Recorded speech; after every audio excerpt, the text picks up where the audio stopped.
Assalamualaikum warahmatullahi wabarakatuh. Pada kesempatan kali ini, saya akan memaparkan aksi nyata modul 1.4. Diseminasi modul 1.4 yaitu pemahaman dan penerapan budaya positif di sekolah. Berikut ini adalah rancangan tindakan aksi nyata modul 1.4 budaya positif.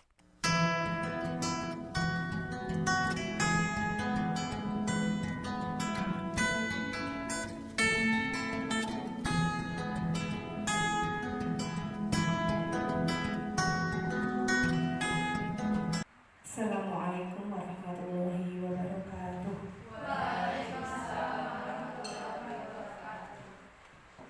Kepada Bapak Kepala Sekolah yang saya hormati, kepada Bapak Ibu Guru SD Negeri 3 yang saya hormati, dan kepada kakak-kakak kampus Mengajar 6 yang saya hormati dan saya banggakan.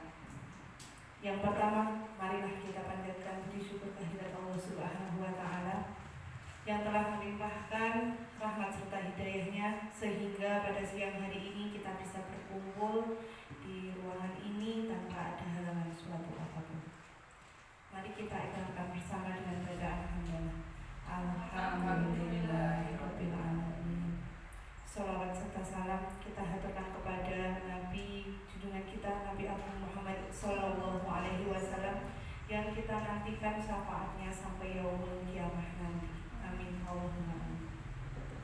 Baik, di sini saya sebagai moderator sekaligus pembawa acara ingin menyampaikan acara yang akan dilaksanakan pada siang hari ini.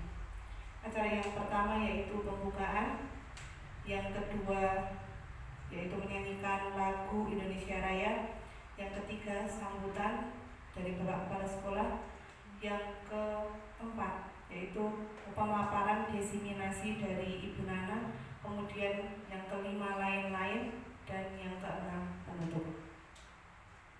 Marilah kita buka pada acara pada siang hari ini dengan berdoa. Saya berdoa mulai. Selesai. Semoga dengan doa ini bisa memperlancar acara pada siang hari ini. Acara yang kedua yaitu menyanyikan lagu Indonesia Raya. Hadirin dimohon berdiri.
Terima kasih hadirin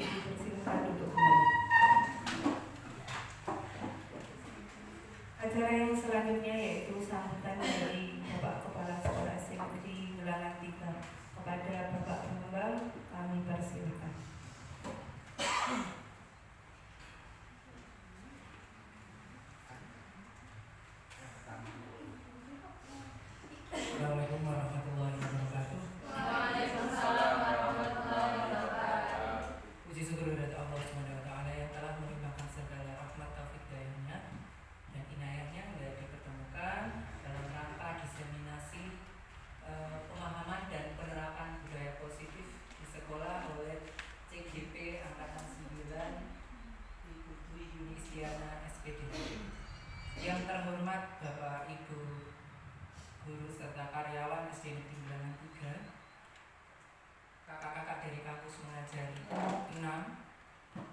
Ya, kami di sini untuk memberikan sedikit saja supaya waktu cepat selesai, bahwa di sini saya selaku yang dituakan di SD Negeri Gelangan 3, bahwa keikutsertaan CGP ini adalah untuk mendorong sekolah ini menjadi lebih hidup, bergerak dan menggerakkan untuk apa yang menjadi potensi yang ada di SD Negeri Gelangan 3. Nah, saya harap terima kasih bantuannya untuk kegiatan acara ini, semoga dilancarkan dan memberikan manfaat yang baik yang tadinya tidak tahu, seperti saya juga belum tahu apa sih budaya positif yang diperoleh dari CGP itu. Nah, dari acara diseminasi ini semoga berjalan dengan lancar dan bisa membawa manfaat yang terbaik untuk sekolah ini dan untuk kita semua. Mungkin dari saya itu saja, cukup. Terima kasih.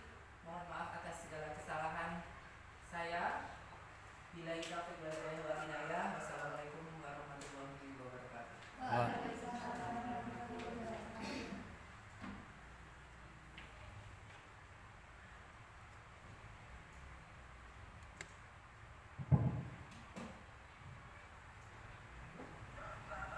Terima kasih kepada Bapak-Bapak yang sudah memberikan sambutannya. Acara yang selanjutnya yaitu pemaparan diseminasi pemahaman dan penerapan budaya positif di sekolah oleh Ibu Dwi Yuni Istiana SPD CGP Angkatan 9 Kota Magelang SD Negeri Gelangan 3. Berikan aplaus untuk Ibu Dwi Yuni Istiana. Kepada Ibu Dwi kami persilakan.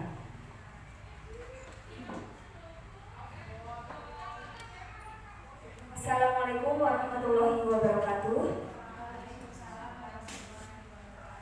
Yang terhormat Bapak Kepala SD Negeri Gelangan 3, Bapak Bambang Budi Priantono Eskom SPD, yang saya hormati Bapak Ibu guru semuanya dan kakak-kakak kampus mengajar angkatan 6.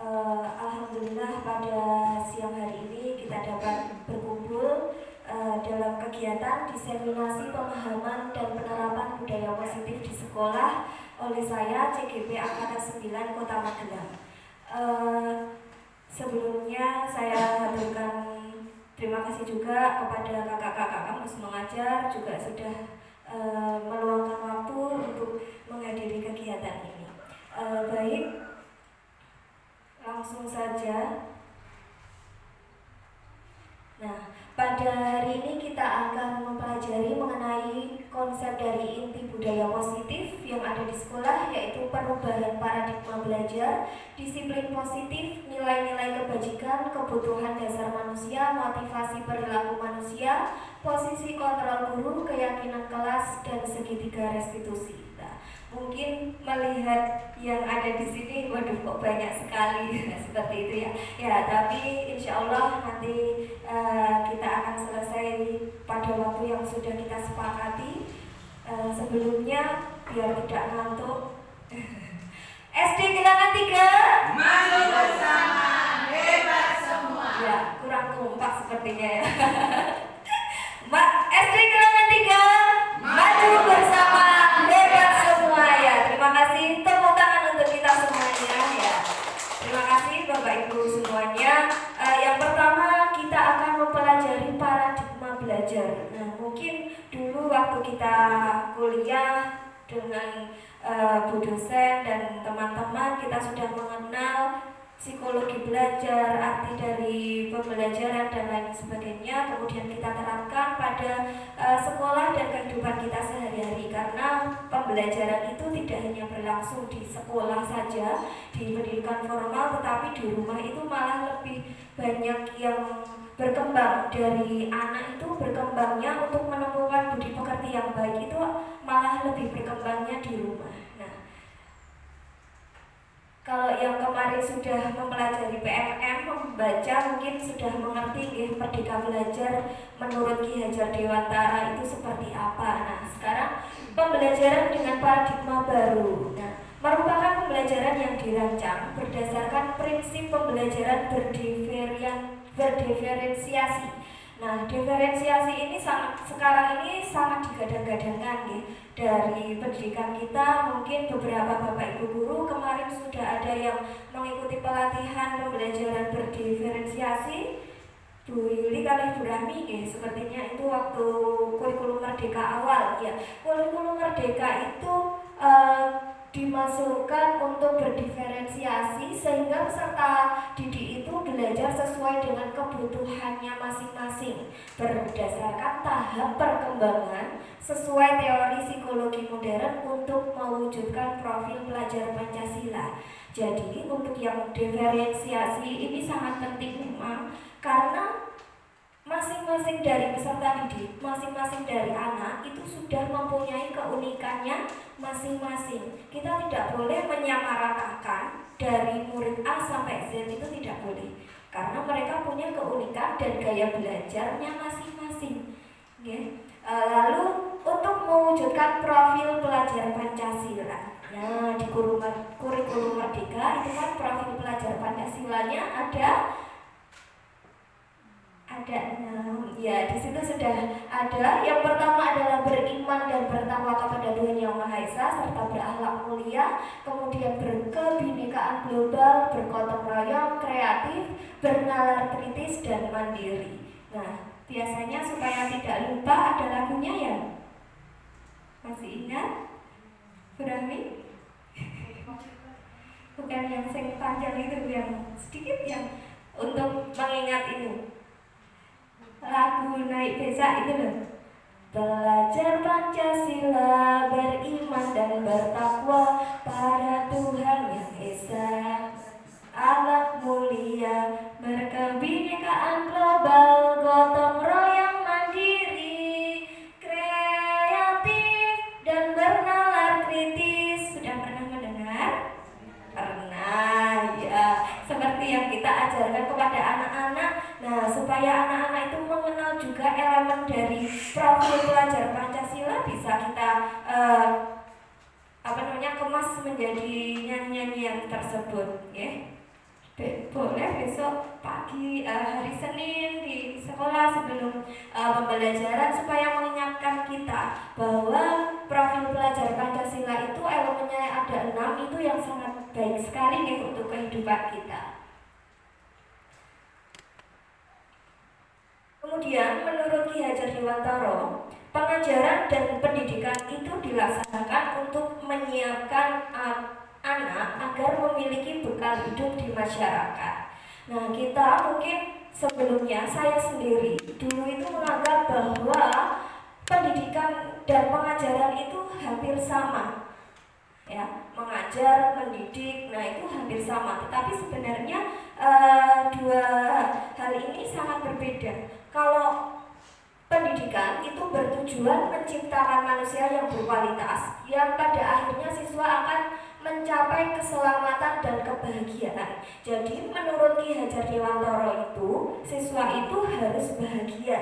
Seperti yang kemarin kita sampaikan di sesi sebelumnya, itu sebelum siswa bahagia itu gurunya juga harus bahagia. Iya memang, kemarin disampaikan sama Bu Desi ya, tumpuan-tumpuan cucian, lempitan-lempitan itu pikir keri, masuk ke gerbang senyum. Nah itu kan kita harus bahagia dulu ya. Kemudian nanti kalau kita sudah bahagia, kita mengajarkan kepada anak, mendidik anak, membimbing mereka di kelas itu juga, insya Allah anak juga akan ikut bahagia. Nah untuk mencapai keselamatan itu tidak hanya berjalan nanti tidak jatuh itu dianggap selamat, itu tidak. Jadi maksudnya keselamatan hidup itu nanti ke depannya untuk anak kembali lagi ke masyarakat. Kita kan sekarang ini sedang membimbing dan membekali anak supaya nanti dapat kembali ke dalam masyarakatnya mereka itu dengan budi pekerti yang lebih baik dari yang sekarang. Karena anak itu sudah mempunyai kodrat alamnya masing-masing. Jadi anak sudah membawa tidak hanya kertas putih kosong, tetapi mereka sudah ada garisnya samar-samar. Tinggal kita guru menebalkan garis tersebut supaya lebih jelas dan terarah. Kemudian sedangkan pengajaran itu hanya berfokus pada penyampaian materi saja. Jadi kognitifnya kalau di pengajaran itu fokusnya pada kognitifnya saja. Padahal sekarang kita tidak boleh hanya kognitifnya saja. Ada anak yang kognitifnya itu agak kurang, tetapi di budi pekertinya dia baik. Nah, itulah yang kita harus tonjolkan dan harus kita bimbing juga. Jadi kita menurut Ki Hajar Dewantara itu kita tidak boleh menyamaratakan, karena anak itu sudah mempunyai tadi kodrat alam dan kodrat zamannya. Untuk kodrat zamannya kita sesuaikan dengan zaman yang berlangsung. Kita wajib mengarahkan. Sekarang ini zaman sekarang ini kita tahu bahwa banyak sekali yang masuk ke dalam dunia anak-anak. HP itu sekarang sangat, kalau kita tidak bisa membimbing mereka dalam penggunaan HP, walaupun kita di sekolah tidak membawa HP, tetapi seenggaknya sebagai guru kita membekali mereka bahwa kita semuanya harus memfilter informasi yang masuk. Jadi boleh kita mengikuti zaman, tetapi kita juga harus tahu ini yang benar, ini yang kurang baik untuk anak. Jadi tetap berkembang sesuai zaman. Kalau katanya biar kekinian ya, pasti sama mbak-mbak biar kekinian, anak itu biar kekinian ya, kita juga harus mengikutinya. Nah, supaya apa? Supaya kita tahu batasannya. Oh, anak harus sampai di sini saja, tidak boleh melonjak dan lain sebagainya. Seperti itu pembelajaran menurut Ki Hajar Dewantara. Jadi Ki Hajar Dewantara tidak menekankan anak harus nilainya sekian, tidak. Nah, sekarang seperti di kurikulum Merdeka itu kan juga tidak seperti itu, karena anak sudah mencapai KKTP itu sudah baik. Jadi tidak harus, kalau dulu KKM-nya harus 75, harus di atas ini. Nah, sekarang sudah tidak seperti itu lagi. Nah, kemudian apa itu budaya positif? Nah, sebenarnya di semua sekolah saya yakin kita semuanya sudah mengajarkan budaya positif itu pasti. Tidak mungkin seorang guru atau di sekolah itu memberikan hal yang negatif, itu tidak mungkin. Pasti semuanya memberikan yang terbaik dan yang positif untuk para siswanya. Tinggal untuk kegiatan tersebut kontinu atau berlanjut atau tidak di rumah. Nah, kita kan PR-nya itu sebenarnya nanti waktu di rumah itu seperti apa. Kalau kita harus mengontrol 24 jam kan juga tidak mungkin. Nah, jadi harus bisa mempunyai strategi yang supaya anak itu juga menyadari dari dalam dirinya sendiri. Tidak hanya di sekolah bisa seperti ini, tapi begitu keluar dari gerbang sekolah, wow. Nah, itu. Jadi kita harus menyadarkan anak supaya anak itu muncul keinginan dan motivasi dari dalam diri mereka. Nah, di sini budaya positif adalah penerapan nilai-nilai atau keyakinan universal yang tidak bisa diterapkan secara instan. Nah, tidak bisa diterapkan secara instan. Mengenai bertanggung jawab, disiplin, itu kan anak tidak langsung hari ini harus disiplin, besok juga harus tidak seperti itu. Jadi ada prosesnya masing-masing, dan proses anak itu pun juga berbeda-beda. Untuk anak yang A bisa misalnya beberapa minggu, anak yang B mungkin masih butuh waktu lagi. Nah, itu kita harus sesuaikan dengan tadi, bisa dengan pembelajaran berdiferensiasi. Nah, penerapan nilai-nilai atau keyakinan yang universal itu diterapkan di kelas itu tidak hanya berupa tempelan tok. Ini tidak. Jadi kita harus seringkali mengingatkan juga dan membersamai mereka. Jadi tidak boleh mengejar kamu dulu salah, ini tidak sesuai dengan aturan yang ada di kelas. Nah, itu tidak. Nah, ini miskonsepsi kita mengenai teori kontrol. Menurut Dr. William Glasser, nah, kita itu sebagai guru mungkin masih merasa seperti ini. ya, bahwa kita itu yang bisa mengontrol murid.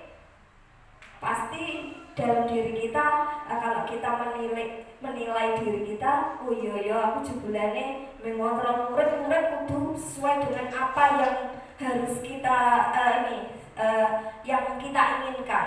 Nah, padahal sebenarnya tidak, ya kan? Murid tadi mempunyai kodrat alam yang harus kita bimbing, kita arahkan. Jadi tidak boleh murid itu kok harus sesuai dengan keinginan kita. Kamu harus warna biru, tidak boleh. Murid boleh pilih warna yang lainnya, boleh mirip ungu, hijau dan lain sebagainya, itu boleh. Misalnya seperti itu. Kemudian ilusi bahwa semua penguatan positif itu efektif dan bermanfaat. Nah, apakah semuanya itu bisa efektif? Coba misalnya dengan penghargaan saja. Nah, dengan penghargaan diiming-imingi hadiah, apakah siswa akan selamanya seperti itu? Ya. Dari situlah saya mempelajari modul ini. Oh iya, dari dulu waktu saya kuliah itu juga sama. Bendo maju tak kayak bintangku, bendo gelem maju. Nah, itu seperti itu. Jadi, tapi ternyata menurut Dr. William Glaser itu bukan cara yang efektif. Nah, dari mana kira-kira cara yang efektif itu supaya murid itu mau, misalnya maju ke depan, mau berpendapat? Nah, itu PR yang sangat besar bagi guru, ya. Memunculkan motivasi dari diri siswa itu ada hal yang ya berat juga. Kemudian ilusi bahwa kritik dan membuat rasa bersalah mampu menguatkan karakter. Nah, mungkin saya atau dari kita itu sering, ayo nek kamu seperti ini, kamu gak kasihan sama bu guru dan lain sebagainya. Kita hanya kayak menyalahkan siswanya saja. Lalu ilusi bahwa orang dewasa berhak memaksa, seperti yang tadi saya katakan awal. Jadi siswa itu boleh memilih sesuai dengan kehendaknya, tetapi kita yang wajib mengarahkan dan membimbing siswa kita itu untuk ke arah yang lebih baik. Jadi tidak boleh memaksa kamu harus A, kamu harus B, dan yang lain sebagainya, itu sebenarnya tidak diperbolehkan. Tapi mungkin dari kita masih yang seperti itu, kayak kita kok mocong ini kok raiso ini. Nah, padahal dia punya kelebihan yang lainnya di bidang yang lainnya, seperti itu. Nah, itu mengenai teori kontrol dari Dr. William Glaser. Jadi mari kita sama-sama untuk menilai diri kita masing-masing, apakah kita sudah seperti yang Dr. William Glaser inginkan atau tidak. Nah, kita wajib yang namanya merefleksi diri, ya. Kita itu walaupun kita lebih dewasa daripada anak-anak, tapi sebenarnya malah kita yang belajar dari anak-anak, belajar semuanya. Kalau saya seperti itu, saya tidak sama anak itu, saya guru, berarti saya benar terus. Nah, saya juga manusia, ya kan? Jadi tetap punya kesalahan. Mungkin siswa yang akan lebih banyak membimbing kita juga untuk menemukan titik arti dari kehidupan. Lanjut, kemudian bagaimana mengubah paradigma stimulus respon ke pendekatan teori kontrol. Nah, di situ stimulus respon itu realitasnya atau kebutuhan kita sama. Padahal aslinya kebutuhan dari masing-masing orang itu berbeda. Ya. Seperti di siswa itu juga kebutuhan mereka itu berbeda-beda. Ada yang mungkin sudah mengerti pembelajaran A, dia pengen yang guru itu membuat pembelajaran itu yang lebih menarik dan menyenangkan bagi mereka. Ada, kita sering saya sendiri, ada anak berlari-larian, lari-larian itu. Padahal mereka juga sedang menemukan kebutuhan mereka itu, menemukan kebutuhan mereka akan kesenangan. Ya, kemudian kamu kok sok caper atau karo bu guru, nah, padahal dia pengen apa? Kasih sayang. Nah, mungkin di rumah atau di mana belum menemukan kasih sayang yang baik dari bapak ibu guru yang lebih baik di sekolah.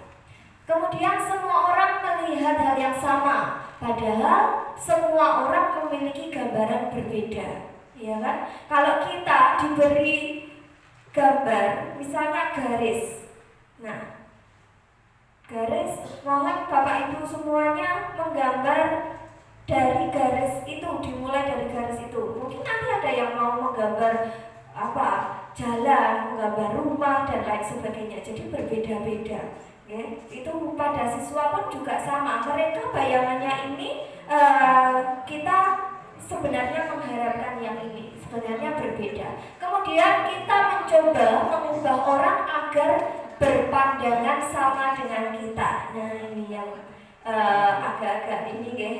Kita itu tidak bisa memaksa orang lain untuk menuruti semua keinginan kita. Padahal kita itu seharusnya memahami pandangan orang lain tentang dunia. Maksudnya apa? Maksudnya kita itu tidak boleh memaksakan, ayo kudu melu aku. Tidak. Guru pun juga seperti itu. Memang ada tujuan pembelajaran, tetapi tujuan pembelajaran itu kan hanya sebagai tolak ukur, ini nanti sudah mencapai. Siswa boleh nggak lebih dari tujuan pembelajaran yang ada di modul ajar kita? Boleh. Ya, jangan membatasi siswa untuk berkreasi. Tetapi kalau siswa ada yang belum sampai bagaimana? Apakah kita juga harus memaksakan? Tapi kadang kita harus dipaksa seperti itu ben nilainya apik. Tapi seharusnya tidak ya kalau menurut yang ada di sini. Kemudian perilaku buruk dilihat sebagai sesuatu kesalahan. Padahal semua perilaku memiliki tujuan. Seperti yang saya sampaikan tadi, anak-anak bermain di kelas, lari-larian, kejar-kejaran. Nah, itu kalau kita menganggap itu sebagai kesalahan mereka, padahal mereka sedang menemukan kebutuhan dasar mereka mengenai kesenangan. Kemudian orang lain bisa mengontrol saya, tetapi sebenarnya yang bisa mengontrol diri kita sendiri itu adalah ya diri kita. Anak itu tidak bisa dikontrol oleh guru, tetapi dia punya hak untuk mengontrol dirinya masing-masing. Jadi guru hanya membimbing dan mengarahkan. Saya bisa mengontrol orang lain. Nah, ini berkelanjutan dari yang sebelumnya. Anda tidak bisa mengontrol orang lain. Kemudian pemaksaan ada pada saat bujukan gagal. Nah, ini diperlukan kolaborasi dan konsensus untuk menciptakan pilihan-pilihan baru. Nah, diperlukan juga kolaborasi. Kita tidak bisa mendidik siswa itu sendirian. Kita perlu guru yang lainnya, perlu orang tua, perlu lingkungan sekitar dan yang lain sebagainya. Kemudian model berpikir menang atau kalah. Nah, beda dengan teori kontrol. Teori kontrol itu model berpikirnya yang menang. Ya, menangnya dari mana? Dari kita mengontrol diri kita masing-masing. Nah, tadi budaya positif itu juga berkaitan erat dengan disiplin positif. Disiplin itu berarti belajar, ya. Disiplin mengacu pada disiplin diri yang memiliki tanggung jawab terhadap apa yang dilakukannya berdasarkan nilai-nilai yang diyakini. Nah, untuk mewujudkan budaya positif itu diperlukan disiplin yang positif. Disiplin yang positif itu berasal juga dari nanti nilai-nilai kebajikan yang ada pada sekolah. Kemudian disiplin positif tadi merupakan salah satu cara penerapan disiplin yang bertujuan untuk menumbuhkan kesadaran serta memberdayakan peserta didik tanpa imbalan, ancaman, atau hukuman. Nah, nih Bapak Ibu semuanya, kemarin banyak yang tertampar dengan kalimat ini. Sebenarnya untuk mendisiplinkan anak itu tanpa imbalan, tanpa penghargaan.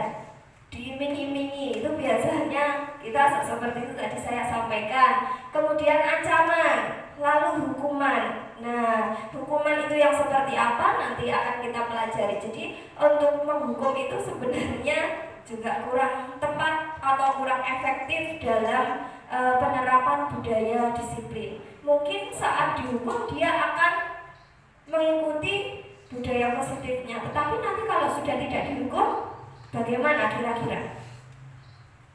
Kalau sudah tidak dihukum, kembali lagi ya. Jadi seharusnya disiplin positif, budaya positif itu berdasarkan kesadaran atau motivasi dari dalam diri siswa, motivasi intrinsik dari dalam diri. Sebagai pendidik, tujuan kita adalah menciptakan peserta didik yang memiliki disiplin diri, sehingga mereka berperilaku sesuai dengan nilai-nilai kebajikan dan memiliki motivasi intrinsik dalam perubahan perilaku ke arah yang lebih baik. Nah, ini tadi ya, ternyata dengan hukuman itu tidak efektif, belum ya. Ya mungkin ada efektifnya, tetapi ada yang kurang. Jadi bagaimana cara kita untuk membimbing siswa, menciptakan siswa itu sudah dari dalam dirinya masing-masing. Mungkin setiap hari kita bimbing, alhamdulillah di SD Negeri Gelangan 3 sudah ya, ada pembiasaan pagi, sholat duhur, sholat duha. Nah itu mungkin sambil diberi apa nih, kayak jurnal, sudah ya Bu Zida, jurnal sholat di rumah, ngaji. Nah beberapa saat yang lalu juga sudah ada ngaji di sini dan dibantu oleh Bu Zida. Nah itu memang sesuai dengan visi yang kita harapkan. Tadi pagi sudah disampaikan oleh Bu Zida bahwa visi di SD Negeri Gelangan 3 itu salah satunya adalah beriman dan bertakwa. Nah dengan pembiasaan tersebutlah semoga menjadi budaya positif yang nantinya akan anak kembangkan di rumahnya masing-masing. Nah ini tadi mengenai nilai-nilai kebajikan. Mungkin ada beberapa yang belum mengetahui nilai-nilai kebajikan ki opo. Nah itu nilai-nilai yang disepakati bersama, lepas dari suku bangsa, agama, bahasa maupun latar belakangnya. Jadi di dalam sebuah kelas pasti mempunyai kesepakatan. Kita awal pembelajaran itu pasti bersepakat dulu kepada siswa. Tidak mungkin langsung lah ini. Pasti kita bersepakat dulu, oh kelas kita boleh ada yang minum saat pembelajaran. Mungkin ada beberapa yang membolehkan atau bahkan juga ada yang tidak membolehkan. Nah itu juga mempunyai tujuan masing-masing. Lalu nanti haus gimana? Nah itu punya alasan yang ada. Nah nilai-nilai kebajikan itu mengacu pada profil pelajar Pancasila yang tadi, kemudian Ibu Primary Years program atau PYP, diantaranya adalah toleransi, rasa hormat, integritas, mandiri, menghargai, antusias, empati, keingintahuan, dan yang lain sebagainya. Kemudian yang ketiga adalah keterampilan hidup atau life skill. Nah di kurikulum Merdeka itu juga sekarang digadang-gadangkan untuk membekali anak mengenai keterampilan hidupnya. Keterampilan hidupnya itu yang dapat dipercaya, lurus hati, pendengar yang aktif, tidak merendahkan orang lain, dan memberikan yang terbaik dari dirinya. Nah ini yang nantinya akan anak kembangkan di rumah. Jadi anak itu nanti kembali ke masyarakat itu sudah mempunyai budaya yang positif yang nantinya akan mereka kembangkan sendiri di rumah masing-masing. Karena tujuan hidup mereka itu kan sebenarnya berkembangnya di rumah, di lingkungan masyarakat, bukan di sekolah. Kalau di sekolah itu hanya ada beberapa jam bersama kita, tidak sampai 6 jam kira-kira. Nah itu kan anak kalau sudah berbahagia di sekolah, pasti di rumahnya juga dia memberikan kebahagiaan juga. Pasti sampai rumah itu, Bu, saya tadi sama Bu Guru ini. Nah itu pasti cerita seperti itu, seneng. Nah beda dengan kalau tidak menemukan kebahagiaan di sekolah.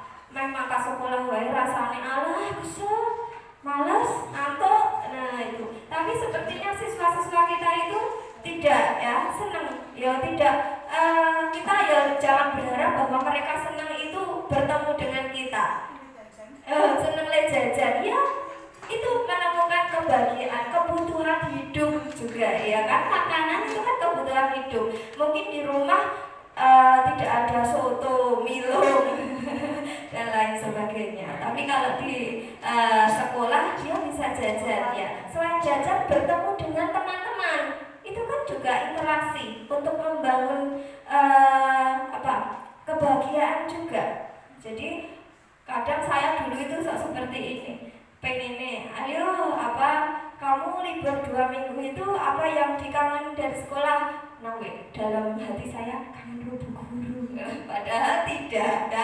Anak-anak pasti kangen sama teman-teman, bercanda, lari-larian. Nah ini kadang, aduh aku kok dikangenin. Nah kadang seperti itu. Tapi memang itulah proses pembelajaran mereka, tidak hanya dengan kita. Justru dengan teman-teman mereka, dengan tutor sebaya itu anak pasti akan lebih menemukan maknanya daripada dengan kita. Kita juga biasanya dalam pembelajaran juga mengajarkan tutor sebaya. Anak lebih mengenal. Oh, aku seneng nek diajari karo kancaku, nek guru ki aku sok wedi, sok isin. Nah, itu biasanya anak seperti itu. Tapi nek sama temannya, dia malah lebih bisa mengeksplor dirinya. Kemudian, nah ini sebenarnya perilaku manusia itu mempunyai 3 motivasi itu tujuannya. Ya, jadi mereka melakukan suatu aktivitas kegiatannya itu mungkin dengan tujuan yang pertama untuk menghindari ketidaknyamanan atau hukuman. Nah, aku harus berangkat pagi biar tidak nek telat gak dihukum sama bu guru. Nah itu mungkin dia berpikirnya seperti itu. Ada juga yang ingin mendapatkan imbalan atau penghargaan dari orang lain. Nah, menjawab pertanyaan itu, wah aku bintikai hadiah kayak kemarin itu anak kelas 1 diberi hadiah oleh Museum Penerangan. Nah itu mungkin tidak hanya anak, kita sebagai orang dewasa pun juga mungkin seperti itu. Berangkat pagi biar tidak ada hukuman, biar tidak ada ketidaknyamanan. Aku tak gawe buku lah biar dipuji-puji. Itu mungkin ada yang seperti itu, termasuk saya. Kadang saya juga seperti itu, Bapak Ibu. Kemudian yang ketiga adalah untuk menjadi orang yang mereka inginkan dan menghargai diri sendiri dengan nilai yang mereka percaya. Nah ini jadi mereka berbuat A itu supaya menghargai diri juga. Aku kesel-kesel begini ya aku harus berbuat yang baik atau sesuai dengan apa yang koridor yang disepakati bersama. Nah ini jadi perilaku manusia itu berbeda-beda. Mungkin Mas Dwi berangkat pagi lah pengen dipuji Pak Bambang. Mungkin loh ya. Kata ya, Pak Eda, aku tak menang wae kok gak dikongkon terus. Lah, ketidaknyamanan itu mungkin ya.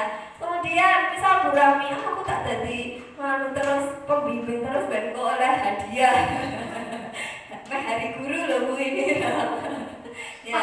Kemudian untuk yang ini yang menghargai diri sendiri. Nah, kita selain menghargai orang lain juga tentunya bisa menghargai diri kita masing-masing dengan nilai-nilai yang kita percaya. Jadi diri kita pun juga harus dihargai. Orang yang menghargai wong liya tok. Aku ora penak karo kae. Nah, sedangkan kita juga harus menghargai diri kita, tetapi tidak boleh berlebihan juga. Nanti nek berlebihan yo dadi opo Pak Eka?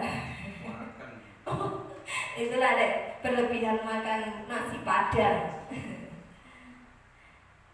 Oke, lanjut. Nah, ini tadi mengenai hukuman, konsekuensi dan restitusi.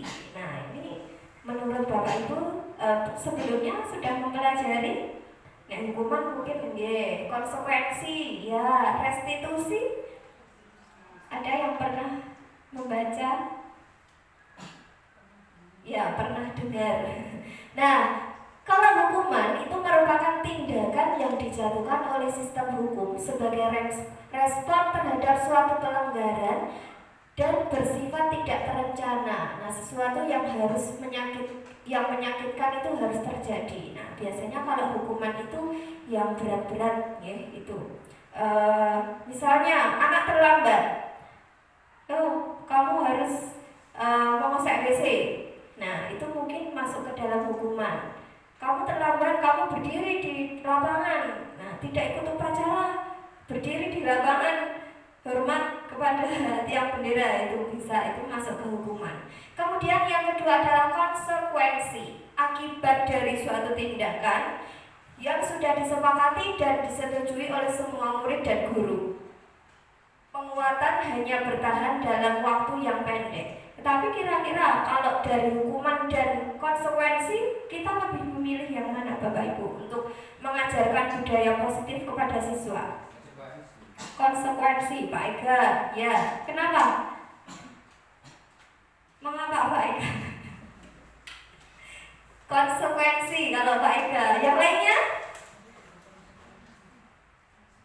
Konsekuensi, ya. Jadi kalau konsekuensi itu memang sudah disepakati bersama. Jadi tidak ada yang merasa terpaksa untuk melakukan hal yang harus dilakukan setelah dia melakukan kesalahan. Sedangkan hukuman mungkin bisa memberatkan mereka.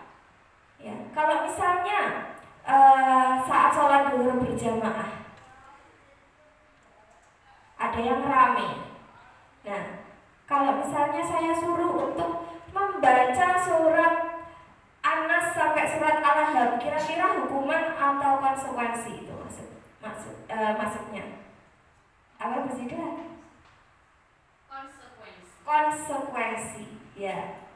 Benar. Jadi konsekuensi itu tindakan yang sudah disepakati. Dari awal sudah bersepakat, nanti kalau ada yang rame saat sholat, nanti membaca surat ini dan ini ditentukan. Nah, itu jadi konsekuensi. Nek hukuman mungkin apa ya Bu? Menyapu. Ya, membersihkan musola, ya itu hukuman. Kemudian restitusi. Wah, apa meneh Bu restitusi? Ngertine apa? Restitusi adalah proses menciptakan kondisi bagi murid untuk memperbaiki kesalahan mereka sehingga mereka bisa kembali pada kelompok mereka dengan karakter yang lebih kuat. Itu menurut Gosen pada tahun 2004. Nah, jadi kalau restitusi itu kita membimbing siswa untuk mengarahkan siswa. Jadi terjadi dialog antara kita dan siswa yang membuat permasalahan. Jadi kita berusaha menggali kepada siswa, kenapa kamu melakukan kesalahan ini? Kamu tahu tidak kalau ini itu salah? Biar siswa yang menjawab sendiri. Nah, di dalam kegiatan restitusi ini kita juga tidak boleh memberikan nasihat. Biasanya kita memberikan nasihat, ayo nanti kamu harus begini, gini. Tidak. Tetapi kalau dalam restitusi ini kita hanya membimbing siswa, menggali kenapa siswa melakukan ini. Terus nanti untuk memperbaiki kesalahanmu kamu berbuat apa? Nanti siswa akan menjawab, dan menjawabnya pun juga sesuai dengan siswa dulu. Nanti kita yang mengarahkan. Misalnya tidak mengerjakan PR. Nah, kadang saya dulu pernah nek ranggara PR nanti nulis ulang 5 kali. Itu hukuman ya. Kemudian nek orang bawa baju olahraga, kamu harus pulang dulu, lari, ambil. Nah, itu mungkin hukuman yang memberatkan bagi siswa. Nah, siswa juga tidak menyadari, oh jebulane salah. Tapi kalau dengan dengan restitusi ini nanti terjadi dialog antara guru dan siswa. Jadi mungkin siswa akan lebih nyaman bercerita dan dialognya pun tidak langsung klasikal. Jadi kita duduk berdua dengan anaknya, kemudian kita menggalinya. Tadi pagi kamu kok Bu Nana lihat kamu berangkatnya lebih siang daripada teman-temanmu ya? Dia menjawab. Nanti dari dialog-dialog, dan kita juga harus menggali dengan pertanyaan-pertanyaan yang mengarah kepada siswa itu menyadari, oh alah ini jebule salah. Jadi orang, kamu apa orangnya? Jangan ngeneni ya. Karena anak pun terlambat itu juga mempunyai alasannya. Ya, kita tidak tahu seperti apa pagi hari mereka di sana, ya kan? Nah, kita juga sama pagi hari riwa-riwi itu seperti itu. Jadi kita harus membangun komunikasi kepada siswa supaya siswa juga menyadari, oh saya berbuat seperti ini itu kurang sesuai dengan kesepakatan yang sudah disepakati. Saya harus memperbaiki. Caranya juga dengan siswa sendiri yang muncul. Solusinya dari siswa juga. Ya, nanti solusinya kok yuk tidak sesuai, ya kita mengarahkan. Jadi mengarahkan saja, membimbing dengan pertanyaan-pertanyaan yang mengarah ke arah yang lebih baik. Ngantuk Bapak Ibu? Tepuk 1, tepuk 2, tepuk 1, tepuk 2. Ya. Oke, siang-siang seperti ini tadi setelah kegiatan kipas angin, nah ya memang cocok. Ya, tidak apa-apa. Ngantuk itu juga sebagai anugerah kita juga kan. Manusia itu nek ngantuk itu ya seneng, nek ngantuk malah merasa seneng, bingung, rasa turu, nggak bisa istirahat. Jadi ngantuk itu juga sebagai keanugerahan dari Allah untuk manusia. Lanjut ya. Ya. Dihukum oleh penghargaan. Nah, tadi disampaikan bahwa ternyata memberikan penghargaan itu belum efektif. Nah, menurut di sini itu penghargaan dan hukuman itu adalah hal yang sama. Keduanya mencoba mengendalikan seseorang itu karena penghargaan akan terlihat sebagai hukuman. Nah, seperti yang tadi saya sampaikan, ketika anak diberi hukuman, dia memang bisa kembali ke aturan. Tapi nanti setelah selesai hukumannya, balik lagi ke awal. Penghargaan juga sama, berarti penghargaan dan hukuman itu sifatnya sementara, ya tidak sementahun. Sementara, jadi sifatnya hanya sementara, jadi jangan terlena dengan adanya penghargaan. Ya, kalau kita sudah mempunyai motivasi dari dalam diri, insya Allah kita juga akan menjalankan budaya-budaya positif yang ada di dimanapun kita berada. Seperti kita berangkat sesuai dengan jadwal, masuk ke kelas sesuai jadwal. Nah, itu juga kita mengajarkan kepada siswa juga. Jadi siswa itu kan peniru yang ulung, ya. Siswa itu meniru apa yang guru kerjakan.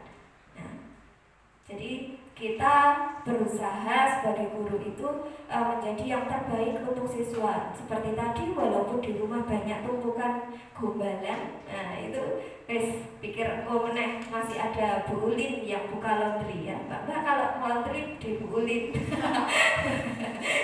Ya, deket dong. Lanjut. Nah, ini menurut Bapak Ibu itu keyakinan atau peraturan kelas? Keyakinan atau peraturan? Di sekolah ada aturan gitu? Ada peraturan akademik, itu sekolahan pasti punya, diperbarui setiap tahun. Nah, itu peraturan akademik pun juga tidak hanya untuk murid saja, untuk guru, untuk karyawan, untuk seluruh warga sekolah. Nah, itu mengenai peraturan yang memang sudah berdasarkan kesepakatan juga. Waktu awal tahun pembelajaran itu pasti juga meneliti atau meninjau ulang peraturan akademik yang ada. Kira-kira kalau di kelas itu yang benar keyakinan kelas atau peraturan kelas? Ada yang di kelasnya sudah menempelkan keyakinan atau peraturan kelas? Belum, Pak Eka nggak punya kelas, jadi mending belum.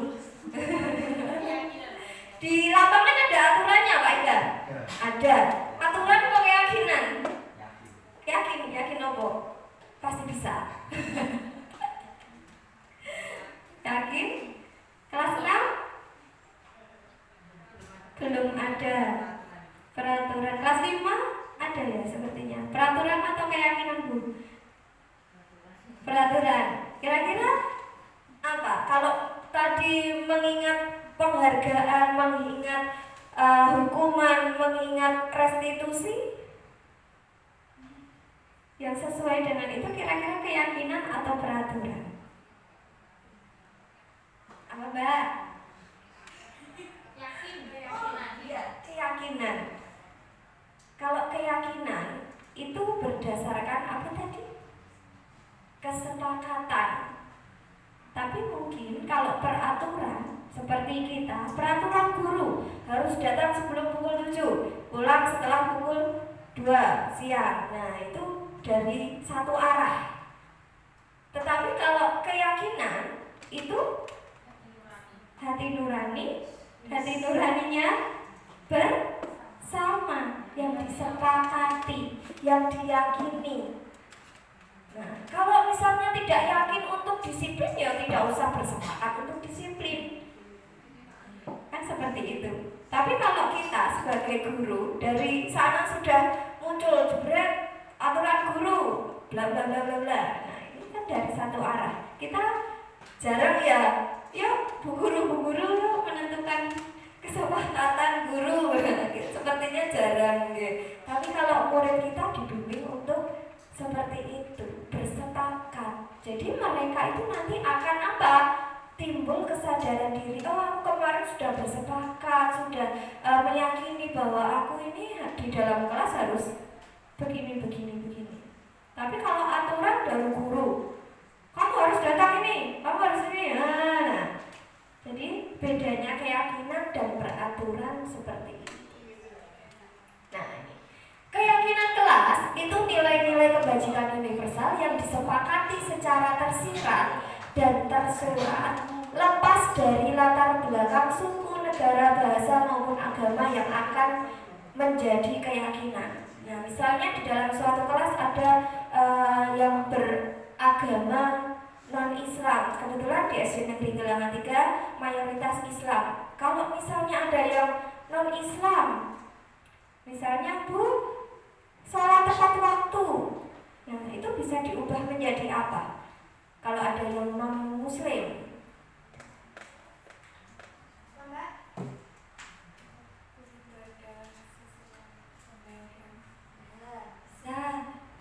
jadi beribadah sesuai dengan agama yang dianutnya, beribadah sesuai dengan aturan agamanya yang diyakini. Kalau misalnya sholat 5 waktu, itu kan hanya untuk Muslim saja. Seperti dulu kita ingat waktu pembentukan dasar negara ya, Insinyur Soekarno itu dulu awalnya kan syariat Islam itu yang sila pertama, tetapi diubah ketuhanan yang Maha Esa, karena di Indonesia tidak hanya Islam saja. Kalau nanti syariat Islam saja, berarti nanti yang lainnya itu diakomodasi lewat apa, kan seperti itu. Jadi kita mengubah kata-katanya itu juga disesuaikan dengan nilai-nilai kebajikan yang universal, yang umum. Nah, seperti tadi menjalankan sholat 5 waktu itu kan hanya untuk Muslim saja, sedangkan yang lainnya nanti merasa nggak ada keyakinannya, padahal itu bisa diubah. Nah, jadi di kelas itu sebaiknya juga memiliki kesepakatan kelas sendiri. Kalau di kuliahan seperti itu guys, setiap dosen mempunyai kesepakatan masing-masing. Dosen A mungkin tidak memperbolehkan minum, dosen B boleh ya. Kalau sama juga di kelas dulu pernah, Bu, sama Pak ini boleh minum ini ya. Nanti kita sepakat dulu, boleh minum itu ketika apa ya. Kalau misalnya diperbolehkan minum saat malah mau dong jus iki belajar malah bingung ya. Jadi kesepakatan yang mengarah ke yang lebih baik. Nah, mengapa keyakinan kelas dan bukan peraturan? Nah, kalau keyakinan kelas itu bersifat abstrak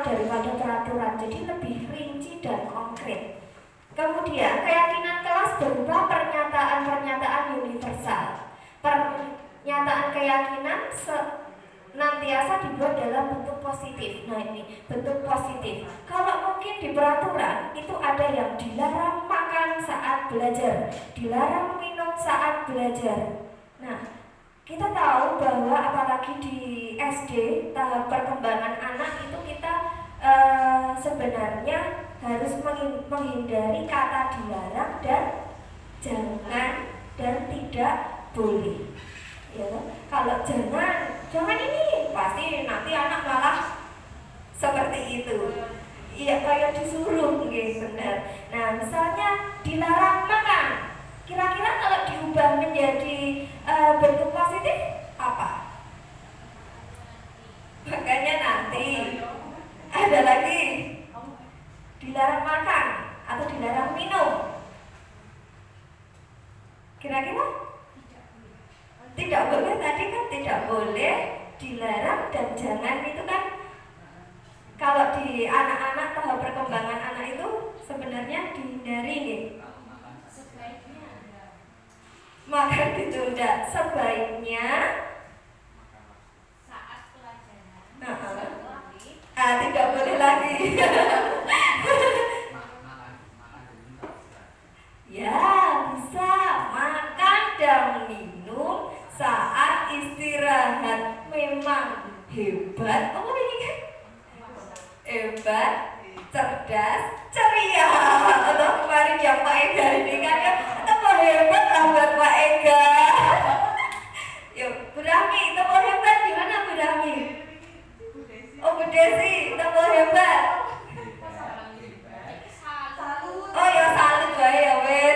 Tepuk salut untuk Pak Ega. Jempol. Salut. Nah jadi seneng ya. Nek kita diberi tepuk salut itu seneng, apalagi anak-anak ya kan. Itu untuk menguatkan, beda dengan penghargaannya. Itu untuk menguatkan. Nah, tadi bisa makan dan minum saat istirahat. Nah, kemudian apalagi ya kira-kira? Jangan nakal. Jangan nakal di kelas. Kira-kira apa? Jangan nakal, Bu Zida. Nah ini kita terkadang bingung ya untuk memberikan kata-kata yang baik, positif untuk murid-murid kita, karena anak-anak itu perkembangannya juga sesuai berbeda-beda. Kalau jangan makan apa? Jangan apa tadi yang besar? Jangan nakal di kelas. Bisa. Kalau bermain saat istirahat, nanti istirahat kabur. Oh iya, jangan nakal itu kan nanti hubungannya dengan apa? Nakal dengan teman itu gara-gara apa? Kalau nakal nggak punya teman, nggak punya, itu gimana itu? Kira-kira apa? Jangan nakal itu kadang anak itu ngapain? Mengganggu teman tuh. Nek mengganggu teman, kata ininya apa Mbak? Ya, benar sekali untuk Mbak Bella. Tepuk tangan. Saling menyayangi, saling orang sesama jenis Pak Ega, ya. Saling menghargai, saling menghormati. Itu kan juga kata lain dari jangan nakal, ya toh. Nah, jadi kita harus pandai-pandainya kita untuk mengatur kata-kata. Biasanya nih kita sampai ceplosan, itu. Kadang anak malah kayak disuruh, mana tadi Bu Rahmi bilang Bu. Ya, lanjut. Keyakinan kelas hendaknya tidak terlalu banyak sehingga mudah diingat dan dipahami oleh semua warga kelas. Nah, ini tidak usah diri-diri seko kertas dhuwur tekan ngisor, itu nggak usah. Mungkin cukup 4, 5, 6. Nah, itu. Jadi anak itu tetap ingat. Jadi nanti misalnya ada yang ini belum, nah ini kan bisa masuk ke yang ini. Jadi nanti kita yang mengarahkan mereka juga. Kemudian keyakinan kelas sebaiknya sesuatu yang dapat diterapkan di lingkungan tersebut. Lalu semua warga kelas hendaknya ikut berkontribusi dalam pembuatan keyakinan kelas lewat kegiatan curah pendapat. Nah seperti tadi, jadi kalau peraturan itu mungkin dari satu arah saja. Kalau keyakinan kelas itu curah pendapat, bersepakat, berdiskusi apa yang akan kita tuliskan di dalam keyakinan kelas. Lalu bersedia meninjau kembali keyakinan kelas dari waktu ke waktu. Misalnya dibuat di awal tahun, itu boleh ditinjau ulang. Misalnya 4 bulan sekali atau 3 bulan sekali atau boleh 1 semester sekali. Jadi mungkin bagi yang belum menerapkan keyakinan kelas bisa dicoba di kelasnya masing-masing. Mulai dari kelas 1 sampai kelas 6. Kemarin itu saat saya di ruang kolaborasi itu ada yang bertanya, Bu, kalau misalnya kelas 1, kelas 2, kelas 3 itu terus bagaimana? Apakah mereka harus juga membuat keyakinan kelas? Harus. Ya, dengan bahasa yang lebih sederhana. Kemarin sama Pak Fasilitator juga dijelaskan, jadi tidak hanya di kelas tinggi saja, kelas rendah pun juga bisa. Mereka juga punya ide-ide yang banyak tuh. Jadi kita menampung ide dari anak-anak itu jangan langsung mengarahkan ke yang tadi, jangan langsung mengarahkan saling menghargai ini. Boleh bebas, anak main menulis jangan nakal, itu boleh. Anak mau menulis tidak boleh minum di kelas, itu boleh saja, karena itu pendapat dari siswa. Kita tidak boleh memaksakan. Nah, nanti dalam pembuatan keyakinan kelas itu setelah terkumpul dari anak-anak, misal ada yang tadi kata-kata yang negatif, nah kitalah guru yang akan nantinya membimbing mereka mengubah kata-kata tersebut menjadi ke arah yang positif. Nah, ini prosedur pembentukan keyakinan kelas. Tahap pertama, semua pihak melakukan curah pendapat. Anak-anak dan guru semuanya wajib memberikan pendapatnya masing-masing. Jadi harus semuanya. Bu, boleh lebih dari 1? Boleh, ya. Kemudian catat semua masukan. Kalau misalnya kelas rendah, mungkin kalau disuruh menulis sendiri-sendiri itu kan susah ya. Jadi bisa lisan, nanti bu guru yang menuliskannya. Lalu yang ketiga, nah tadi ubah kalimat menjadi positif. Jadi anak boleh menuliskan dilarang makan, dilarang bermain di dalam kelas, jangan nakal. Nah itu boleh-boleh saja. Kemudian yang keempat, tinjau untuk menentukan nilai kebajikan. Tadi mengarahkan misalnya yang saling menyayangi. Nah itu. Lalu tinjau ulang keyakinan kelas dan tidak usah terlalu banyak, jadi dikerucutkan menjadi beberapa poin saja supaya anak juga mudah mengingat. Kemudian yang keenam, untuk meyakinkan anak-anak perlu membubuhkan tanda tangan kesepakatan yang nanti akan ditempelkan di kelas. Jadi nanti setelah terkumpul itu guru, kalau di SD itu kan anak belum bisa misalnya ngeprint sendiri, itu kan belum. Jadi kita membantu memfasilitasi mereka. Nah, kalau kelas 1 belum bisa tanda tangan, boleh pakai apa? Cap jempol, ya itu boleh. Jadi anak itu tanda bahwa aku udah sepakat, keyakinan seperti ini. Besok nih aku melanggarnya, lah itu kan kesepakatan kita bersama. Jadi anak akan lebih yakin. Oh iya ya, aku ini wis cap jempol gini kono, aku ini harus tanda tangan ini. Nah, itu mungkin anak akan lebih ini lagi. Itu mengenai keyakinan kelas. Nah, ini ada contoh dari saya. Sebenarnya belum terlalu maksimal karena saya membuatnya dulu di awal tahun pembelajaran.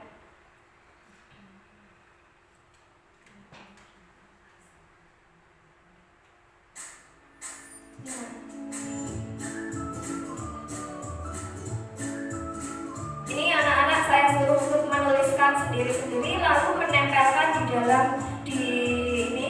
Kemudian saya mengeprint mencetak, lalu mereka memberikan tanda tangannya masing-masing, termasuk saya juga. Saya juga ikut membubuhkan tanda tangan di situ.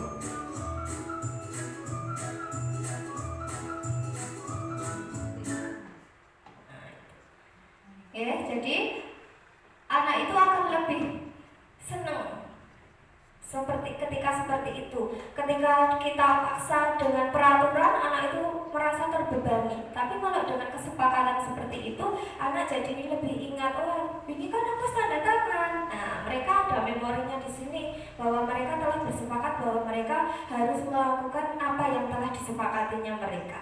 Mungkin itu tadi untuk yang pertama itu saya mungkin anak-anak langsung tak suruh menuliskan di post-it ya. Tetapi untuk alangkah lebih baiknya bisa juga dengan lisan supaya apa? Menghindari ada kesamaan dari beberapa anak. Jadi misalnya nek urut itu kan nanti mesake yang paling ke sana. Mungkin bisa dengan acak.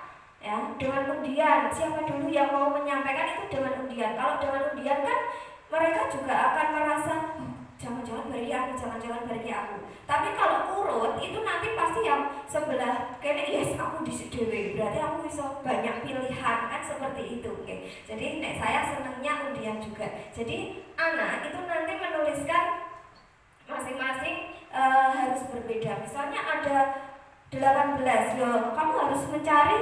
Jadi kan ini juga melatih bernalar kritis juga, mencari yang berbeda dengan temannya. Jadi kalau di saya itu kebetulan hanya 9 siswa, jadi mudah ya anak-anak. Tapi kemarin saat itu saya belum ini, masing-masing belum tak suruh lisan dulu, jadi masih ada yang sama. Nah, mungkin di kelas Bapak Ibu bisa nanti terapkan untuk yang lisan dulu. Jadi ayo lisan, oh ya tulis, tempelkan. Nah, jadi tidak ada kesamaan. Jadi lebih banyak ide dari beberapa siswa. Nah, seperti itu untuk pembuatan keyakinan kelas. Ada pertanyaan mungkin sebelum saya lanjut untuk keyakinan kelas? Nah, keyakinan kelas ini yuk bung gawe apa toh? Apakah hanya tempelan yuk ditanda tangan yuk sudah? Tentu tidak, pemirsa. Jadi keyakinan kelas ini nanti kita akan terapkan menuju ke arah kebutuhan dasar manusia. Nah, kebutuhan dasar manusia itu adalah segala sesuatu yang kita lakukan untuk mendapatkan apa yang kita inginkan. Seluruh tindakan yang kita lakukan itu sebenarnya memiliki tujuan tertentu. Nah, agar terpenuhi dengan baik. Seperti yang tadi, anak-anak berlari-larian itu juga kebutuhan mereka untuk menemukan kesenangan. Nah, di sini ada 5 kebutuhan dasar manusia. Yang pertama adalah kasih sayang dan rasa diterima atau kebutuhan untuk diterima. Yang kedua adalah penguasaan, yaitu kebutuhan pengakuan atas kemampuan. Yang ketiga adalah kesenangan. Yang keempat adalah kebebasan, dan yang kelima adalah bertahan hidup. Nah, seperti yang tadi Bu Rami sampaikan, ning sekolahan mau pengen jajan. Nah, itu kan juga kebutuhan dasar mereka. Untuk apa? Bertahan hidup, makanan. Tadi lari-larian untuk apa? Kesenangan. Jadi sebenarnya seluruh tindakan yang kita lakukan atau siswa kita lakukan itu memiliki tujuan untuk memenuhi kebutuhan dasar manusia. Yang kebutuhan dasar manusia ada 5. Kita juga sama, ya kan? Kita sudah dewasa juga mempunyai kebutuhan dasar ini. Ya, kebutuhan dasar saya butuh uang kok. Butuh uang untuk apa? Ya untuk bertahan hidup kan. Nanti akan mengarahnya ke sini semuanya. Untuk kesenangan, aku seneng nek sepatuku anyar. Itu kan untuk kesenangan. Jadi semua itu perilaku yang kita lakukan itu muaranya nanti untuk kebutuhan dasar manusia ini. Tidak hanya anak-anak, tetapi orang dewasa pun juga seperti itu. Lanjut sekarang 5 posisi kontrol guru. Nah, ada penghukum, pembuat rasa bersalah, teman, pemantau, dan manajer. Nah, ini hanya contoh Bapak Ibu, ada suatu kasus siswa tidak memakai atribut lengkap pada saat upacara. Tadi ada hukuman, ada apa lagi? Konsekuensi, satu lagi restitusi. Nah, itu jadi ada yang tipe itu guru itu sebagai penghukum. Kamu nggak pakai ini, hormat 1 jam di sana. Nah, itu tipe guru yang penghukum. Tapi kan juga tiap guru kan berbeda-beda. Nah, kita mungkin mulai dari sekarang bisa menilai diri kita itu sebagai yang posisi yang mana sih? Nah, itu. Kemudian membuat rasa bersalah. Berapa kali? Contohnya di sini dari kasus ini berapa kali Bapak Ibu Bapak harus memberitahu kamu selalu mengecewakan Bapak. Nah, itu. Jadi menik kecewa itu mungkin anak akan merasa bersalah. Tapi apakah itu efektif atau tidak?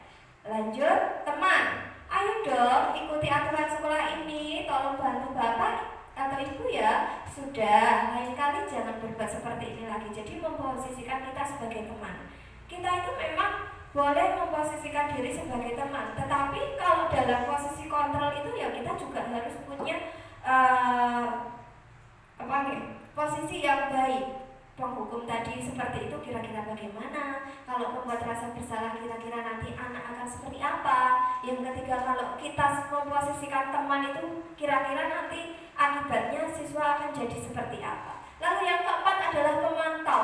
Jadi kita hanya menilik kesepakatan kelas atau peraturan akademik di sekolah saja. Kita berpedoman itu toh. Kamu sudah melanggar peraturan ini, jadi kamu tahu kan konsekuensinya. Nah, setelah ini kamu harus membeli dan jangan diulangi lagi. Ini pada kasus yang ini.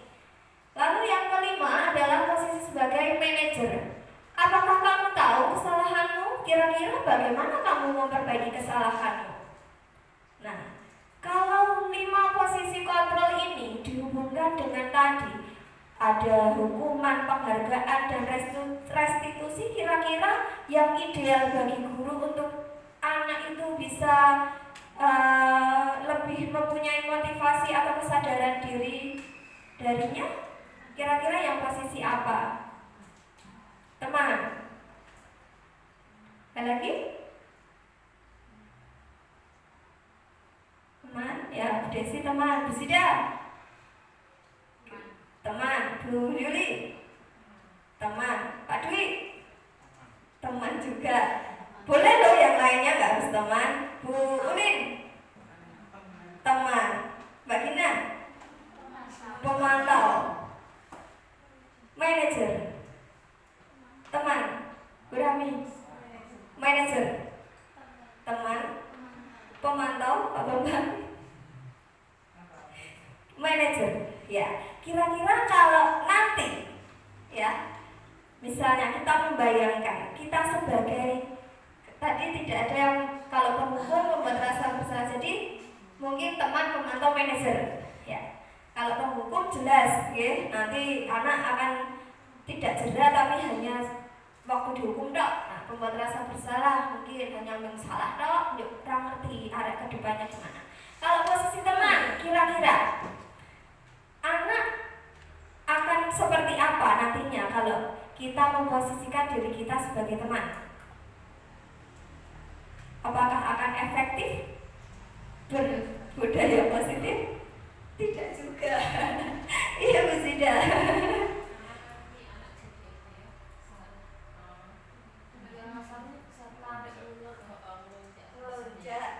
Ya, jadi kira-kira yang mana? Oh, manajer berarti. Bos? Bos ya, mulang nama dewe ya. Ya, ternyata menurut Bu Zida teman itu nanti sama Pak Dwi nanti akan ngelonjak, bisa tidak menghargai guru juga. Mungkin apa buatan? Iya. Nah, ya kan? Nah, kemarin juga sama disuruh refleksi, saya ini di sini posisinya teman, pemantau. Nah itu. Nek pemantau dengan peraturan tok tidak bisa juga. Nah, kira-kira berarti yang ideal dengan restitusi yang tadi. Ya kan? Jadi kita memunculkan motivasi dari dalam diri siswa untuk apa? Memperbaiki kesalahan mereka dengan caranya dia. Dan tentunya cara yang dia pilih pun juga kita mengarahkan ke hal yang baik. Tidak hanya dipilih siswa tok. Jadi harus ada komunikasi dari guru dan siswa. Nah itu, kalau siswa sudah tahu kesalahannya, kira-kira nanti bagaimana kamu memperbaiki kesalahanmu? Nah itu jadi siswa berpikir, saat saya melakukan kesalahan ini, saya harus melakukan perbaikan seperti ini. Jadi siswa mikir sendiri gitu, menemukan solusinya sendiri dari dalam dirinya yang sesuai dengan dia juga. Tentunya siswa mungkin akan mengajukan solusi itu tidak yang memberatkan dia juga, tetapi kita juga mengarahkan ke arah yang lebih baik. Nah intinya jadi siswa kita itu mengarahkan ke arah yang lebih baik. Jadi seperti itu ya Bapak Ibu, penerapan 5 posisi kontrol guru. Nah kalau tadi teman sebulannya teman seperti ini, nah itu jadi kita bisa menilai diri kita. Semoga nanti kita juga bisa menerapkannya di dalam pembelajaran bersama siswa di sekolah ini sehingga akan lebih baik lagi. Nah nanti kalau siswa kok yuk jadi nek menang terus ya ini repotnya gitu. Kalau menang terus seperti Zora itu gimana deh mamanya? Kira-kira ada cara nggak yang bisa ini, misalnya dia membuat kesalahan, apakah nek dialog tidak bisa? Kira-kira apa? Panggil kaki ibunya tetap dia membisu 1000 diam 1000 kata ya. Mama ini belum ada yang bisa memecahkan misteri. Ya mungkin kalau dengan tulisan translate temannya boleh, sebenarnya boleh loh itu. Kalau dalam mengatasi Zora itu kemarin juga saya dapat pencerahan dari teman saya itu juga sama. Jadi dalam memunculkan kemandirian siswa itu tidak harus dari maksudnya siswa yang menyampaikan. Kan tadi diferensiasi juga sama, siswa berbeda-beda. Nah itu bisa juga translate melalui temannya. Itu bisa temannya kan dia sudah ngobrol sama temannya, buku lewat catatan, buku lewat voice note atau apa itu. Kemarin juga waktu lokakarya itu saya juga sama Bapak Kepala SMP 8 itu kan, kalau misalnya dalam mengutarakan itu kan nggak harus dari dia, tetapi bisa dari temannya. Mungkin kalau dia malu, saya langsung keinget Zora. Oh iya, ternyata seperti Zora pun juga bisa kita atasi dengan cara yang seperti itu mungkin. Jadi boleh dengan translate dari siapa tuh? Winona biasanya. Kalau kayak mau pipis itu kan juga sama. Kok bilang ke Bu Guru aku mau pipis ya pakai tulisan, berarti dia bisa kan berkomunikasi dengan tulisan ya. Sudah lewat ngambek seperti nggak mau arah dituliskan Ya itu mungkin itulah keunikan dari masing-masing siswa. Itu tentang penerapan posisi kontrol yang nantinya ini. Jadi untuk menghukum dan membuat orang merasa bersalah itu masuk ke dalam identitas yang gagal, Bapak Ibu. Masuk ke dalam perilaku yang kontrol negatif. Sedangkan teman pemantau manajer termasuk yang positif dan identitasnya itu nanti akan berhasil dan sukses. Tetapi untuk yang memunculkan kontrol diri dari siswa itu yang lebih tepat adalah yang posisi manajer. Nah, jadi kalau Bapak Kepala Sekolah manajer di sekolah, kalau Bapak Ibu Guru manajer untuk siswa-siswanya di dalam kelas. Nah, seperti itu. Ini tadi contoh-contohnya saja. Untuk yang manajer itu mengajukan pertanyaan-pertanyaan seperti tadi restitusi. Nah, jadi kita mengajukan pertanyaan, biar siswa yang menjawab sendiri. Jadi kita hanya menggali saja. Ya memang dibutuhkan waktu juga, waktu yang luang untuk kita ngobrol dengan murid. Nah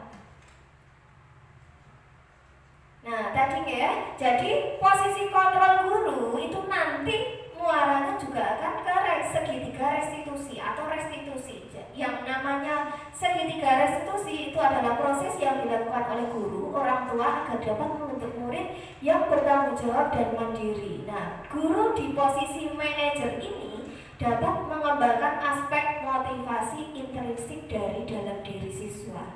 Nah, kalau dia sudah mempunyai motivasi, dia akan melakukan budaya yang positif sehingga nanti akan terbentuk karakter murid yang baik. Memang pembentukan karakter itu tidak langsung instan, kita juga perlu proses. Mungkin ada yang pernah ada yang cerita sama saya itu waktu skripsi ya, S1 itu mengambil tentang pendidikan karakter murid. Ditanya sama dosennya, lulus pirang tahun.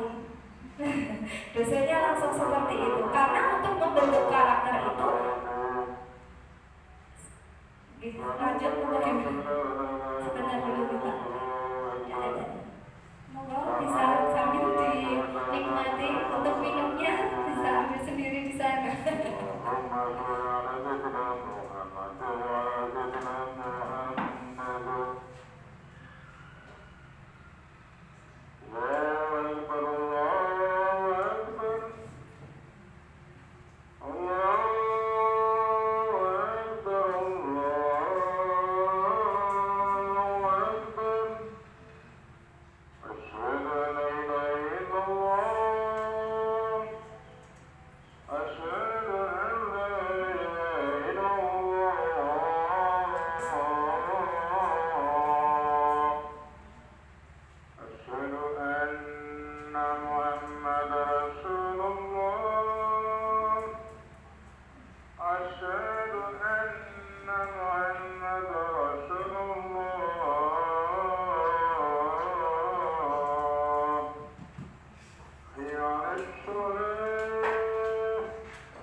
Baik, saya lanjutkan. Jadi untuk pembentukan karakter murid itu tidak hal yang instan, jadi perlu waktu proses. Lanjut untuk tahapan segitiga restitusi. Yang pertama adalah menstabilkan identitas, yang kedua validasi tindakan yang salah, dan yang ketiga adalah menanyakan keyakinan. Nah, seperti tadi yang saya sampaikan bahwa restitusi itu adalah dialog antara guru yang melalui tahapan menstabilkan identitas, validasi tindakan yang salah, menanyakan keyakinan. Untuk menstabilkan identitas itu berdasarkan prinsip membuat kesalahan adalah suatu bagian dari proses pembelajaran. Jadi wajar siswa itu melakukan kesalahan itu sangat wajar karena dia merujuk ke kebutuhan dasar manusia. Kita pun juga seperti itu. Yang kedua yaitu validasi tindakan yang salah. Berdasarkan prinsip setiap perilaku berupaya memenuhi suatu kebutuhan dasar tertentu. Nah, ini masih berhubungan. Jadi alasan mereka melakukan kesalahan itu apa? Nah, itu nanti dia akan muncul jebulnya untuk kesenangan, jebulnya untuk kasih sayang dan yang lain sebagainya.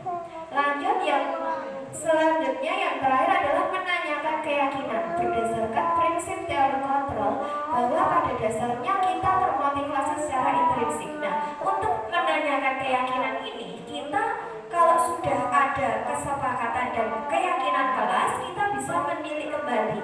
Nah, berarti kalau kalian melakukan ini sudah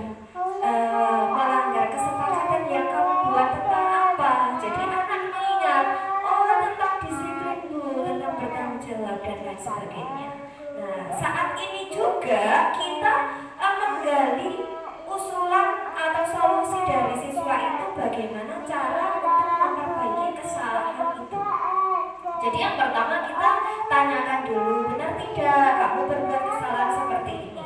Yang kedua ditanya, kenapa kok kamu melakukan ini. Dan yang ketiga baru masuk ke menanyakan keyakinan yang nanti pada muaranya membimbing siswa untuk menemukan solusi pemecahan masalah yang dilakukan siswa. Jadi seperti itu untuk kegiatan segitiga restitusi. Nah, sebenarnya ini ada contoh juga dari saya segitiga restitusi yang sudah saya terapkan.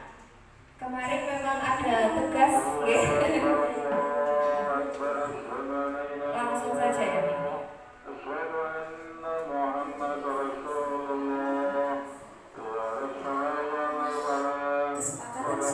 Nah, mulai dari ini. Jadi ada anak yang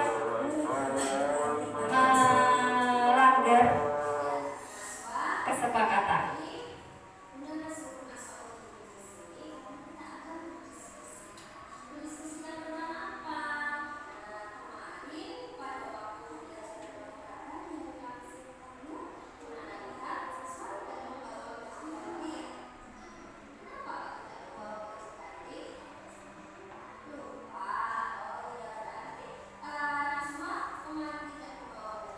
Masuk ke validasi tindakan yang salah, menanyakan alasan dia itu kok bisa lupa. Ternyata dia tidak menyiapkan di malam hari tadi jawabannya.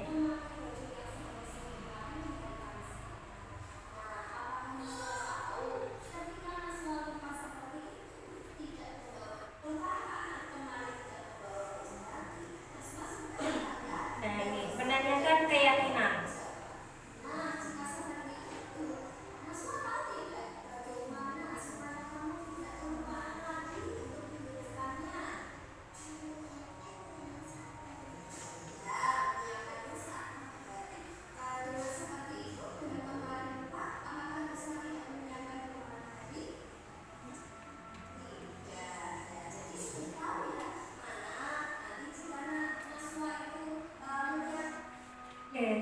Itu ya Bapak Ibu contohnya. Jadi menanyakan kesalahannya dulu, kemudian menanyakan alasan dia berbuat seperti itu karena apa. Nah tadi yang ketiga menanyakan keyakinan. Tadi Naswa sudah menjawab bahwa dia tidak membawa baju ganti saat olahraga, itu dia melanggar kesepakatan yang disiplin dan bertanggung jawab karena dia malamnya itu tidak menyiapkan dari malam, jadi dia sampai lupa. Nah untuk selanjutnya dia menjawab, dia akan menyiapkan agenda atau apa yang akan dibawa di pagi hari itu pada malam sebelumnya. Jadi seperti itu sedikit kegiatan restitusi, mungkin nanti bisa diterapkan dalam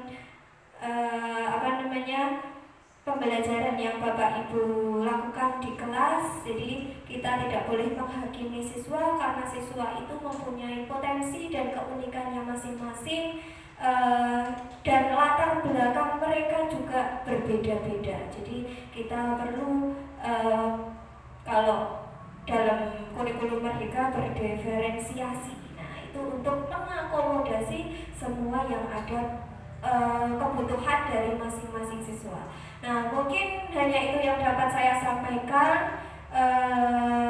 Nanti jika ada pertanyaan boleh saya kembalikan kepada moderator dulu. Terima kasih atas waktunya.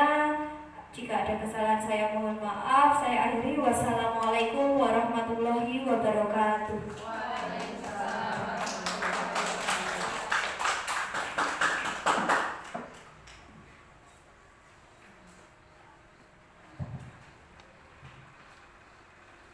Baik, terima kasih kepada Ibu Dwi Yuni Istiana yang telah memaparkan diseminasinya. Acara yang selanjutnya yaitu lain-lain. Di sini ada sesi tanya jawab. Monggo, ada yang mau bertanya tentang tadi ya sudah dipaparkan begitu banyak sekali, ada hukuman, ada kesepakatan kelas dan lain-lain seperti itu. Jadi silahkan bagi yang mau bertanya, Bapak Ibu guru atau mbak-mbak dari kampus mengajar, saya persilahkan.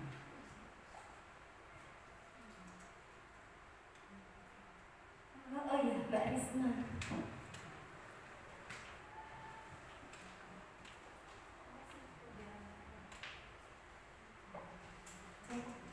Assalamualaikum warahmatullahi wabarakatuh. Sebelumnya makasih Bu Nana sudah menyampaikan presentasi tadi.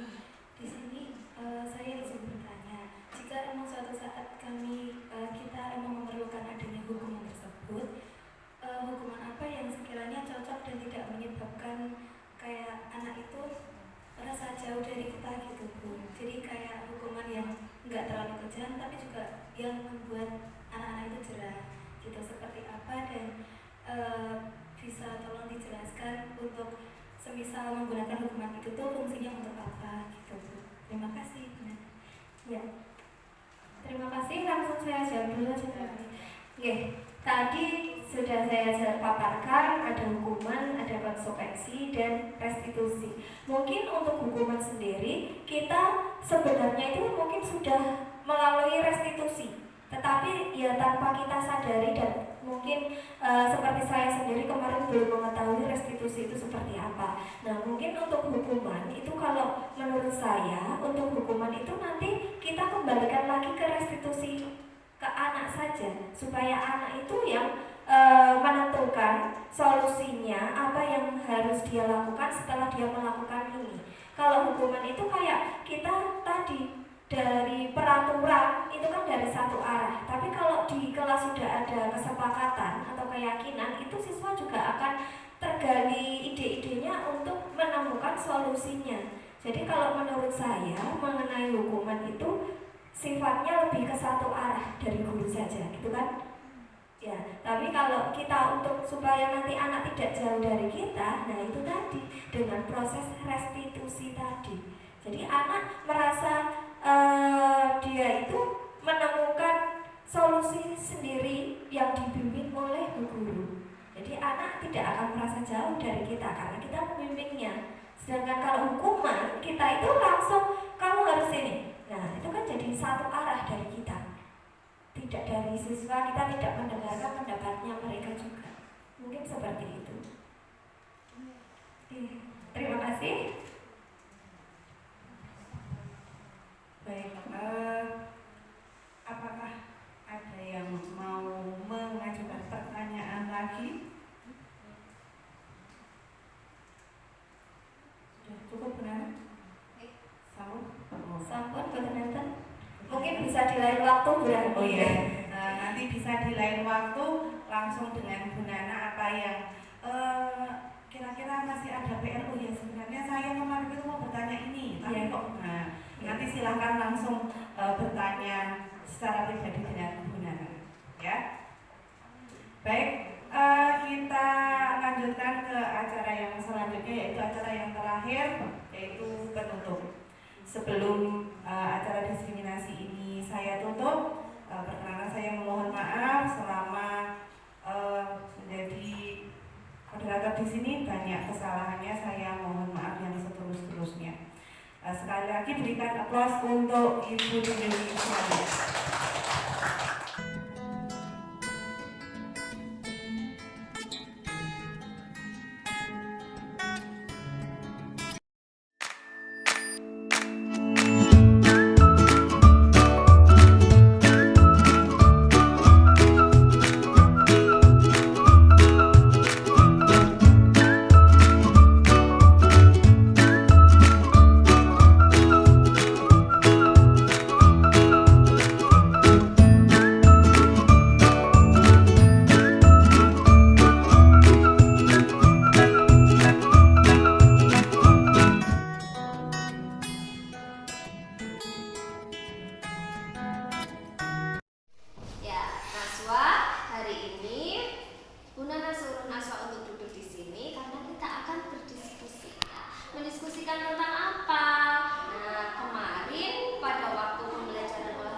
Naswa jadi setelah olahraga tidak memakai baju yang seharusnya dipakai di hari Kamis itu. Nah, apakah Naswa tahu ketika Naswa lupa seperti itu, tidak membawa baju ganti, Naswa telah melanggar kesepakatan kelas kita. Tahu atau tidak? Ya, kalau Naswa sudah tahu, kamu melanggar kesepakatan kita yang apa? Coba diingat-ingat. Disiplin dan bertanggung. Iya, disiplin dan bertanggung jawab. Padahal pada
pipimu jadi ditempelkan ya. Jadi memang kalian melakukan kegiatan seperti tadi itu karena ada tujuannya.